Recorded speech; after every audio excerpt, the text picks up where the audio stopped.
Hi, I'm Denise with thisismyeverybody.com, and today I'd like to show you how you could transform your front door to a French door in 3 easy steps. No tools, no DIY experience needed for this one. So stay tuned as we go from outdated to modern in a snap.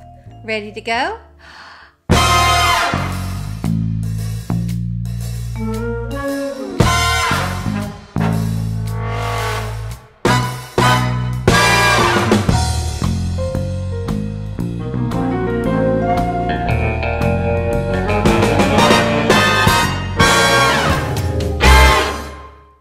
Welcome to This Is My Everybody. Here I am always on the hunt looking for a wonderful book filled with great characters, settings, and experiences that will inspire us to create simple, beautiful, and meaningful DIY home ideas and lots more, all to support you in bringing your favorite book to life in your life and home. Today's DIY home idea is inspired by the book A Good Neighborhood by T.I.M.E. Fowler. When I read this book, this story really held a mirror up to my own soul and reminded me to be aware of how I see the people in my community and perhaps even how I am being seen within my community. So, in bringing this book to life, I wanted to create a DIY home idea that would be simple to do, would create a beautiful upgrade in my home, and would provide a meaningful impact in my life by connecting me back to the experience of reading this wonderful book, A Good Neighborhood. The core of this idea was to just give me a simple, beautiful, and meaningful reminder as I leave my home every single day to just pause and be aware of how I might be seen in my community that day, and in turn, how I might see my community as well. And since my front door needed a serious upgrade, I thought it would be a perfect spot to bring this book to life in my life and home by transforming an outdated door into a brand new mirrored French door. And I hope you'll be inspired as well. So let's get started. Originally, my front door looked like this.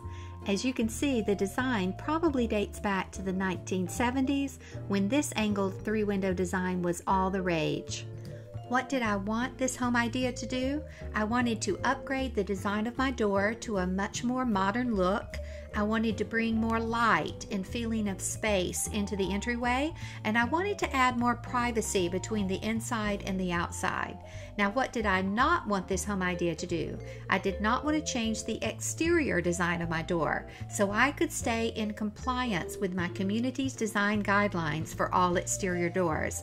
I did not want to need expensive tools, and I did not want this project to need advanced DIY experience. So 3 things I want to do and 3 things I do not want to do. Now let's complete the project in 3 steps. Step 1, order your materials. Here is a list of the materials you will need based on creating the design I used for my door. You're going to need paint and paintbrushes, 18 5x7 mirror tiles, some exterior Velcro strips. I recommend the Velcro Extreme Outdoor version, and 12 5x7 picture frames, and select color finish of the frame base to match the door paint. And if you already have windows in your door like I did, then try to find frames that match or are similar to the molding of the door windows that are already there. Step 2, prepare your materials. I painted my original door using a black high-gloss water-based paint and made sure to go to the outside edge of the opened edge of the door, so when the door opens inside, the open edge matches the interior color design. And since I was covering a light green paint with dark black, I used 3 coats to give it a full high-gloss durable coverage. And assemble your 12 mirror frames. I chose black frames with a gloss finish to match my paint selection. Replace the glass with the mirror tiles and keep the glass for future projects in an old padded mailing envelope. Prepare your Velcro strips by cutting each strip into 2 pieces. Each strip has 2 bonding sections that will strongly bond together when pressed together. If you have the 4 packs of the Velcro Extreme Outdoor strips, there's 10 sets in each box.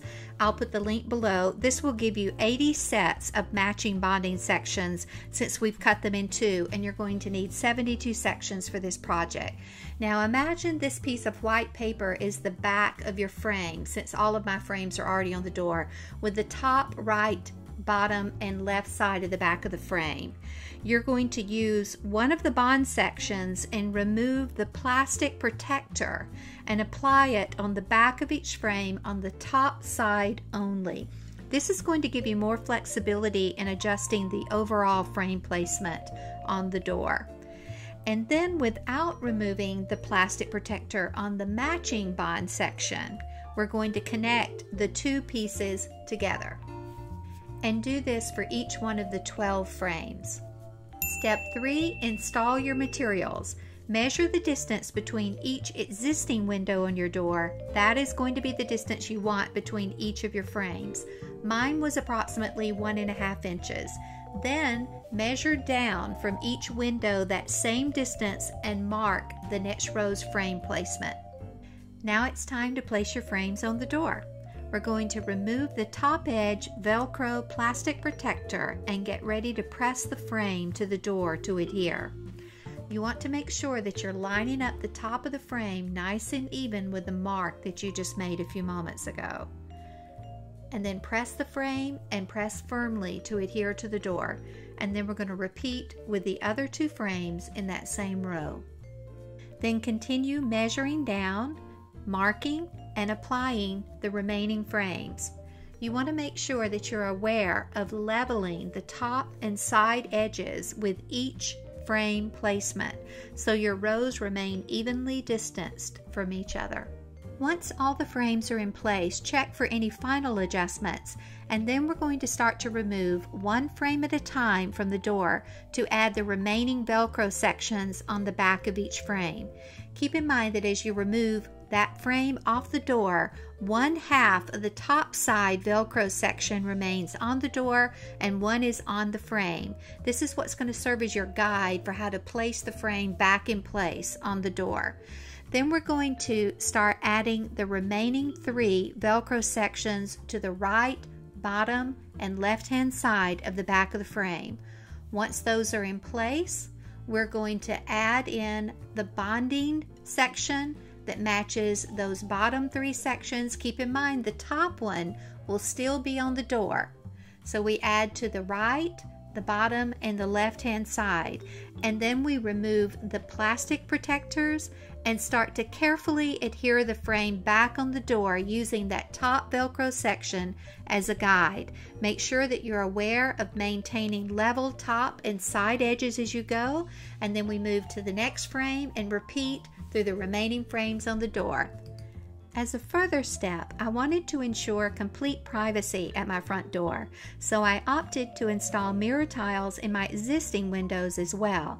To do this, I took the remaining 6 mirror tiles, placed Velcro sections on the back of each tile just as I did on the frames, and installed 3 tiles directly on the glass of the inside windows, and to disguise the back of the interior tiles seen from the outside, installed 3 tiles on the exterior windows, creating a reflective illusion on both sides. And my front door has now been transformed from this to this. Not only has my front door gone from outdated to modern as a beautiful new mirror French door, now as I leave my home each day, the reflection of the mirrors on my door provide me a simple, beautiful, and meaningful reminder to be aware of how I might be seen in my community, and in turn how I see my community as well, bringing a favorite book to life in my life and home, A Good Neighborhood by Therese Ann Fowler. Links for all the materials I used in today's DIY home idea are included in the description below, as well as an opportunity to get my free newsletter and access to all my free resources on my website. And if you would like to learn more about the book that inspired today's DIY home idea, then check out my February reading wrap-up right here, and you can see my complete review of A Good Neighborhood by Therese Ann Fowler, a book club favorite and a Time favorite. Thanks so much for watching my front door makeover tutorial. I hope you found a wonderful idea that you could use for your own front door makeover. And please let me know in the comments below how you might use this idea in your home too. Actually, working on this project has given me another idea to continue my front door makeover into phase 2. So I really look forward to hearing your ideas and to share phase 2 of my own front door makeover with you. And if you enjoyed today's video, please give it a thumbs up and make sure you subscribe to my channel and tap the bell so you'll be notified when I have new videos ready to go on wonderful books and book-inspired DIY home ideas, all to support you in bringing your favorite book to life in your life and home. See you soon, because you are my everybody.